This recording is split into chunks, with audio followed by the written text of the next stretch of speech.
नमस्ते दोस्तों, आप सभी लोगों का स्वागत है इस चैनल पे। मेरे चैनल पे रेयान वेदर में। मेरा नाम है रेयान जुनेजा। दोस्तों, बात करेंगे कि 2 दिनों के दौरान पूरे देश भर में मौसम कैसा रहेगा, ये इस वीडियो में बात होगी। और साथ साथ में बताने का प्रयास करेंगे कि अब जो है उत्तर भारत सहित उत्तर भारत में शीतलहर शुरू हो चुकी है।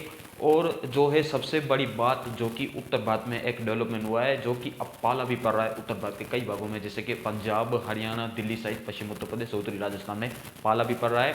और पिछले 24 घंटे के अंदर टेम्परेचर की बात करते हैं तो टेम्परेचर में पिछले 24 घंटे में ही उत्तर भारत में कई भागों में फिर से गिरावट हुई है, क्योंकि वेस्टर्न डिस्टर्बेंस अब आगे निकल चुका है। आज आपकी 12 तारीख हो चुकी है। आज पहाड़ों पर हल्का फुल्का स्नोफॉल हो सकता है। 13 तारीख से ये वेस्टर्न डिस्टर्बेंस आगे बढ़ जाएगा, यानी कि कल से। तो क्या होगा कि उत्तर भारत से चलने वाली, पहाड़ों से चलने वाली बर्फीली और साफ हवाएं और ठंडी हवाएं फिर से मध्य भारत तक पारा यानी कि टेम्परेचर को गिराएंगी और फिर से भारी गिरावट हो सकती है। कल से हमने देखा है कि सर्दी में कुछ आंशिक राहत है मध्य भारत के कई पार्ट्स में, जैसे कि गुजरात, हमारे कच्छ में भी कल से कुछ कोल्ड वेव कम हुई है। कोल्ड वेव की जो आशंका तो ज़्यादा ही बात है मौसम विभाग ने, फिर भी कुछ ना कुछ राहत है। तो अब टेम्परेचर की बात करें तो टेम्परेचर हमारे पास जो आंकड़े आए उसके अनुसार देखेंगे तो पिछले 24 घंटे के अंदर टेम्परेचर में कुछ गिरावट दर्ज की गई है और कुछ इलाकों में माइनस में भी टेम्परेचर पहुंच चुके हैं, जो कि हमने आपको पहले भी बता दिया था।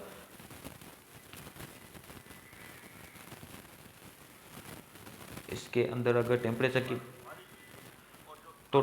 के अंदर देखेंगे तो जो आपका जो गुलमर्ग है जम्मू कश्मीर का, उसमें माइनस में टेम्परेचर पहुंच चुके हैं, यानी कि जम्मू कश्मीर में अब माइनस के आसपास टेम्परेचर पहुंच चुके हैं, जो कि अ, आसानी से बर्फबारी में हो सकती है। और जो आगे भी देखेंगे, जो कोझीकोड है उसमें भी टेम्परेचर में भारी गिरावट हुई है। कोझीकोड जो आपका लगभग असम के इलाके आते हैं, वहाँ पे भी टेम्परेचर में गिरावट हुई है।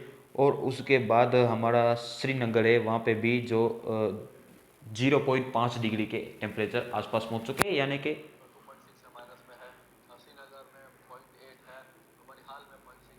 0.6 के आसपास भी टेम्परेचर जो श्रीनगर के आसपास पहुंच चुके हैं। सॉरी, 0.5 नहीं, जो 0.6 के आसपास भी श्रीनगर के आसपास टेम्परेचर दर्ज किए गए। और बाकी इलाके भी देखेंगे, जैसे कि जो आपका जो सुरेंद्र नगर है, वहाँ पे भी 0.7 डिग्री के आसपास टेम्परेचर रिकॉर्ड किया, यानी कि गुजरात में भी फिर से टेम्परेचर में 24 घंटे के अंदर फिर से गिरावट हुई है। और अगर उसके साथ साथ देखेंगे तो राजस्थान का जो हिस्सा, हरियाणा का जो हिस्सा है, उसमें भी 0.6 डिग्री के आसपास टेम्परेचर रिकॉर्ड किया, यानी कि 5 डिग्री से टेम्परेचर कम कई इलाकों में रिकॉर्ड किए गए। और अगर 5 डिग्री के आसपास देखेंगे तो जो जो हरियाणा का रोहतक है, उसमें भी 5 डिग्री के आसपास टेम्परेचर रिकॉर्ड किया गया। तो इस तरह से देखेंगे तो टेम्परेचर में गिरावट हुई है। तो अब देख रहे हैं तो फिर से सबसे बड़ी बात है कि पाला पड़ा है, तो पाला उत्तर भारत में नुकसान भी पहुंचा सकता है, कई इलाकों में नुकसान पहुंचा सकता है। और शीतलहर भी शुरू हो चुकी है, जो कि अब मध्य भारत में फिर से कोल्ड वेव आने की संभावना अब दिखाई पड़ रही है। तो अभी फिलहाल कोहरा छाने की तो संभावना हमारे हिसाब से नहीं है, लेकिन पाड़ा पड़ने की संभावना है, शीतलहर आने की संभावना नजर आ रही है। यानी कि ये कुछ कोहरे जैसा ही होता है, शीतलहर हो गया, आपका पाला हो गया, ये कई सारे ठंडी में ही आते हैं, जो एक साल में कभी कभी एक बार ही आते हैं ये सब। तो ये सब इसके मिलते जुलते हैं। तो 24 घंटे के अंदर देखेंगे तो जो टेम्परेचर की बात करते हैं तो टेम्परेचर 10-20 डिग्री के आसपास, यानी कि सुबह के आसपास देखेंगे तो सुबह के आसपास कई इलाकों में 8-9 डिग्री के आसपास टेम्परेचर हो सकते हैं उत्तर भारत में, जिसमें साफ मौसम रहेगा। पंजाब, हरियाणा, दिल्ली सहित पश्चिम उत्तर प्रदेश, उत्तरी राजस्थान में लगभग मौसम साफ रहेगा, यानी कि यहाँ पे दोपहर के समय 18 डिग्री के आसपास टेम्परेचर पहुंच सकते हैं। और सुबह के समय कई इलाकों में 7 डिग्री के आसपास, यानी कि 0.7 डिग्री के आसपास कई इलाकों में टेम्परेचर रिकॉर्ड किए जा सकते हैं। तो पंजाब, हरियाणा, दिल्ली सहित पश्चिम उत्तर प्रदेश, उत्तरी राजस्थान ये शुष्क करेंगे। गुजरात, राजस्थान, मध्य प्रदेश, यहाँ पे भी अब टेम्परेचर में गिरावट हो सकती है, यहाँ पे भी मौसम साफ रहेगा। महाराष्ट्र में साफ रहेगा मौसम। कोस्टक कर्नाटका, केरला में इन सारे इलाकों में मध्यम से भारी वर्षा होगी। और पिछले 24 घंटे के अंदर तमिलनाडु में भारी बारिश रिकॉर्ड की गई है। और जो अभी भी पिछले 24 घंटे में जो तमिलनाडु, आंध्र प्रदेश के कुछ, तमिलनाडु के कुछ पार्ट्स और केरल के कुछ पार्ट्स में अच्छी वर्षा होने की संभावना हमें दिखाई पड़ रही है।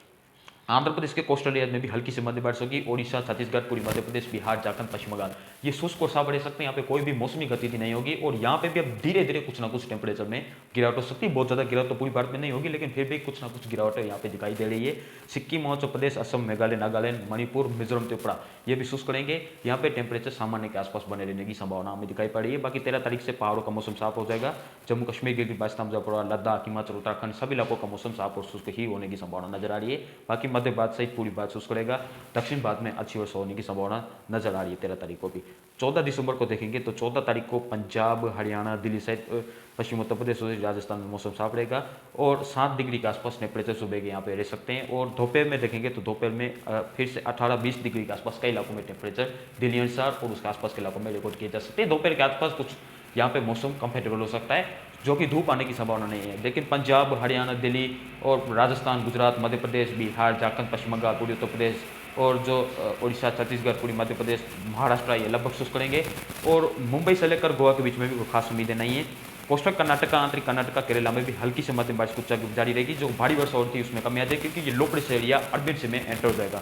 तमिलनाडु और आंध्र प्रदेश में देखेंगे तो तमिलनाडु, आंध्र प्रदेश में भी छोट छोट बारिश हो सकती है, जिसमें पुडुचेरी और चेन्नई के आसपास शामिल हो सकते हैं। बाकी ओडिशा के कोस्टल एरिया, जो आंध्र प्रदेश के कोस्टल एरिया में कोई खास उम्मीदें नहीं है। लगभग मौसम साफ और शुष्क रहने की संभावना नजर आ रही है। पूर्वोत्तर में देखेंगे तो सिक्किम, हिमाचल प्रदेश में छोट छोट बारिश होगी। असम, मेघालय, नागालैंड, मणिपुर, मिजोरम, त्रिपुरा, यहाँ पे मौसम साफ और शुष्क रहने की संभावना। यहाँ पे कोई भी मौसमी गतिविधि आपको नजर नहीं आने वाली है। पूरी तरीके से मौसम साफ और शुष्क रहने की संभावना हमें नजर आ रही है। तो अब जो है इस तरह से मौसम पूरे देश भर में रहेगा। राजस्थान, गुजरात, मध्य प्रदेश, महाराष्ट्र शुष्क रहेंगे। टेम्परेचर में फिर से गिरावट हो सकती है, कड़ाके की सर्दी फिर से आ सकती है, क्योंकि वेस्टर्न डिस्टर्बेंस कल आगे निकल जाएगा। तो 15 तारीख के बाद फिर से मध्य भारत में भी टेम्परेचर में भारी गिरावट है, 15 तारीख के आसपास हो सकती है। तो इस तरह से मौसम जो है 13 और 14 तारीख को पूरे देश भर में रह सकता है। सबसे बात रही पाला पड़ने की, तो उत्तर भारत में पाला शुरू हो चुका है, जो कि किसानों की फसलों को आंशिक नुकसान पहुंचाने की संभावना दिखाई पड़ रही है। और उत्तर भारत में शीतलहर रहेगी।